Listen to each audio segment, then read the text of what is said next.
दोस्तों इस वीडियो में हम लोग बात करेंगे ABSL PSE यानी कि आदित्य बिरला की तरफ से जो PSE सेक्टर पे ETF आता है इसकी प्लस में CPSE ETF, दोनों में बहुत ज्यादा अंतर नहीं है, नंबर ऑफ स्टॉक्स के अंतर है। तो देखो आदित्य बिरला PSE ETF जो है इसमें चार्ट जो है बहुत ज्यादा नहीं देखने को मिलेगा।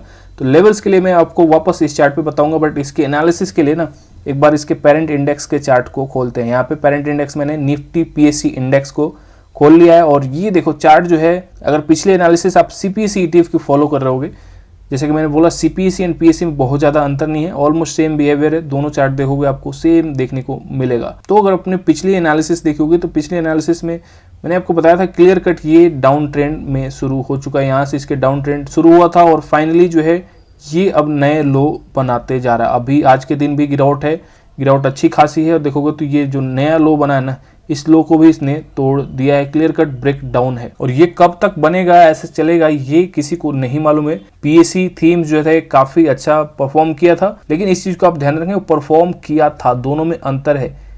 एक तो है कि परफॉर्म कर रहा है और परफॉर्म किया था में बहुत अंतर होता है। एक्चुअली में ये बहुत बढ़िया चला है, उसके बाद 21 के बाद अच्छी इसमें अप ट्रेंड बननी शुरू हुई, बट फाइनली जो है 2023 के बुल रन में ये बहुत ही देखोगे तो वर्टिकल राइज एकदम से हुआ है। इसलिए बहुत सारे रिटेलर्स का जो ध्यान है कि यहाँ पे हुआ और बहुत लोग आपको बताएंगे कि CPSE ETF बेस्ट है, ये है वो है। देखो बेस्ट सारे ETF हैं, कोई भी ETF खराब नहीं है। यहाँ पे खराब जो है, खराब होता है टाइमिंग जो है, ये आपका बताएगा कि ETF अच्छा है या खराब है। अब ETF जो है CPSE ETF अच्छा उन किसके लिए, जिन्होंने इधर नीचे पकड़ा, इधर पकड़ा या ब्रेकआउट एक लेवल्स का देखा। देखो नीचे तो बॉटम में कोई भी बोल देगा कि यहाँ पे बॉटम में पकड़ सकते हैं, यहाँ से बेटर रिटर्न बना होगा, बट एक चीज़ आप ध्यान दो कि ये जो है सिंपल पैटर्न है कि नहीं। इस पैटर्न को मैंने कितनी बार बताया आपको कि ऑल टाइम हाई का यहाँ पे ब्रेकआउट हो रहा है और जिसने इसको पकड़ा ना यहाँ पे उसके लिए बेटर होगा, क्योंकि टाइमिंग उसने अच्छी की। CPSE ETF जो यहाँ पे पकड़ा होगा उसके लिए क्या बेटर होगा बताओ। इसलिए टाइमिंग जो है ना, टाइमिंग बहुत इंपॉर्टेंट होती है कोई भी ETF में। और टाइमिंग जो है, अभी टाइमिंग के हिसाब से अगर हम लोग देखें तो टाइमिंग जो है नहीं है अभी।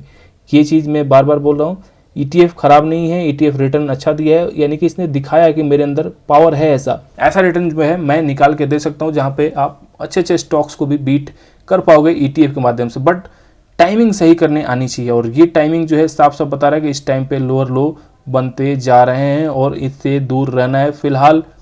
और अगर इसमें फंस गए यानी कि ऊपर लेवल्स पे ले लिया है आपने, तो फर्दर एवरेज डाउन करने से बचें। देखो अभी है, इसको न्यूज आ रहा है कि गवर्नमेंट इसमें इन्वेस्ट कर रही है, लेकिन इन्वेस्ट कर रही है ना तो वो दिखेगा आपको। ऐसा नहीं कि नीचे ये गवर्नमेंट जो है बाइंग करते जा रही है और ये नीचे आ रहा है।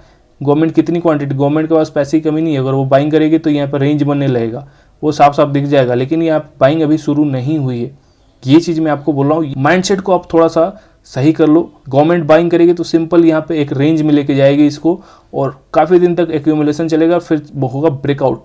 तो आप लेट नहीं होगे, आप बहुत ज़्यादा हो गए तो थोड़ा सा बॉटम नहीं पकड़ पाओगे। बॉटम आपको पकड़ने के चक्कर में रहना भी नहीं चाहिए। आप बहुत होगा तो इसको ब्रेकआउट पे पकड़ सकते हो आराम से। इस पॉइंट पे जब ये निकलना शुरू होगा तो थोड़ा सा आपका रिटर्न जाएगा, तो उसमें आप बॉटम पकड़ने के चक्कर में हो सकता है काफ़ी दिन इसमें फंसे रहो। तो ये चीज़ है PSE इंडेक्स में। तो वापस आ जाते हैं ABSL PSE ETF के चार्ट पे। एंड लेवल्स जो है अभी कोई खास लेवल्स नहीं दिख रहा हमें चार्ट पे, तो यहाँ पे लेवल्स गायब भी हैं सारे, ब्रेकडाउन ऑलरेडी हो चुके हैं। देखो ये लोएस्ट लो लगाया था, ये भी ब्रेकडाउन हो चुका है 9 रुपीज़ के आसपास, 9.91 रुपीज़ के आसपास जो लो लगा था। उसके बाद इसने प्रीवियस लो को ऑलरेडी ब्रेक डाउन कर चुका है। तो सपोर्ट जो है अब हमें वापस से फिर से इसके पेरेंट इंडेक्स के चार्ट पे देखना पड़ेगा। और पेरेंट इंडेक्स के चार्ट पे देखें तो सपोर्ट हमें अब कहाँ दिख रहा है, इस लो पॉइंट पे।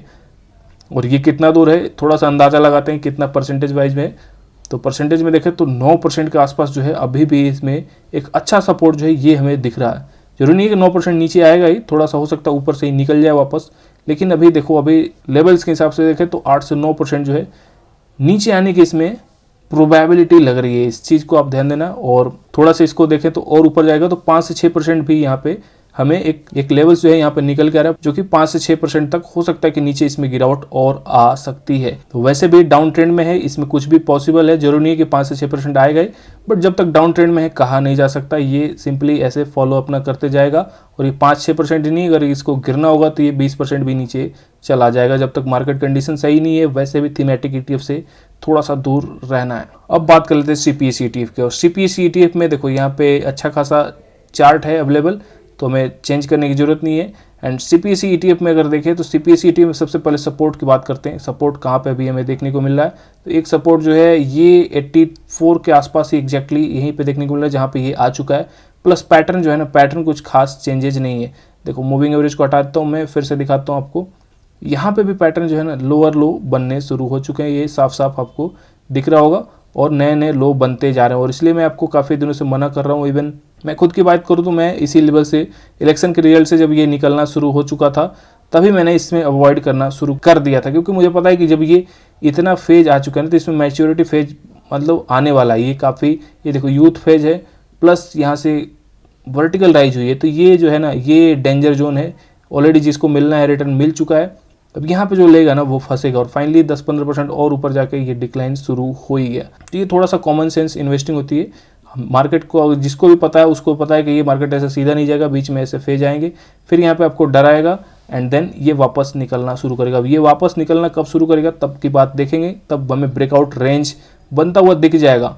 जैसे कि मैंने बताया आपको, गवर्नमेंट बाइंग करेगी ना, तो गवर्नमेंट बाइंग करेगी तो इसको एक रेंज में लेके जाएगी, और रेंज जो है काफ़ी दिन तक चलेगा। वॉल्यूम्स थोड़ा वहाँ पे ड्राइव हो जाएंगे, सडन थोड़ा सा ब्रेकआउट होगा, एक दो बार फेल भी होगा, तो ये सब चीज़ें दिखने लगेंगी एंड फाइनली रीटेस्टिंग के बाद ये वापस ऊपर निकलेगा। इस तरह से आप मार्केट में जो भी चल रहा है ना उसको देख सकते हो, आराम से उसको अंदाज़ा लगा सकते हो कि हाँ यहाँ पे कुछ इंटरेस्टिंग हो रहा है, एंड देन आप फाइनली उसको पकड़ सकते हो। इस पॉइंट पे आराम से आप पकड़ सकते हो, तो जल्दीबाजी नहीं करनी है। एवरेज डाउन करने के लिए अगर आपके पास फंड भी है ना तो फिर ज़्यादा बेटर है ना मेरे हिसाब से कि मल्टी सेक्टरल ETF में जाओ और उनमें पोजीशंस बिल्ड करने की कोशिश करो, क्योंकि वहाँ से अगर मार्केट रिबाउंड करता है तो ज़्यादा चांसेस है जल्दी ऊपर बिल्डअप होने के। थीमेटिक ETFs जो है, थीम्स मैंने बताया आपको कई बार चलते हैं 2 साल, कई बार 2 साल ठंडे पड़े रहते हैं, तो इनमें थोड़ा अनसर्टेनिटी जो है वो बनी रहती है, एंड इन सब चीज़ों से बचना है। तो थोड़ा सा आपको मल्टी सेक्टरल ETFs जो है, जैसे कि जो मेन ETFs मेन इंडेक्स अपने हैं, निफ्टी, स्मार्ट बीटा इंडेक्स जो है, अल्फा 50, ये सब कोई रिकमेंडेशन नहीं है। स्मॉल कैप, मिड कैप, इस तरह के जो मेन इंडेक्स हैं इनके पीछे आप जा सकते हो, एंड इनमें जब मार्केट की तेजी होती है तो ये रिबाउंड करने की कोशिश जल्दी करते हैं। तो आई होप कि CPSE एंड ABPSL में मेरा पॉइंट आपको समझ में आया होगा। देखो ये मेरी खुद की एनालिसिस है, ऐसा मैं सोच रहा हूँ। प्राइस एक्शन को देख के मैंने जो भी बताया आपको, प्राइस एक्शन को देख के बताया। यहाँ पे ये एनालिसिस जो है गलत जा सकती है। सेक्टर का कोई भरोसा नहीं, सेक्टर जो है अचानक से यहाँ पे कोई अच्छी न्यूज आएगी एंड वापस ये 20% ऊपर मार देगा। तो ये जो है ना ये भगवान भरोसे वाली ट्रेडिंग है, एंड मैं इसमें बिलीव नहीं करता, एंड इसके बेसिस पे मैं कोई आपको रिकमेंडेशन नहीं कर रहा। इस चीज़ को आप ध्यान रखना, एंड आई होप कि ये एनालिसिस आपको इन्फॉर्मेटिव लगी होगी। चलो मिलते हैं नेक्स्ट वीडियो में।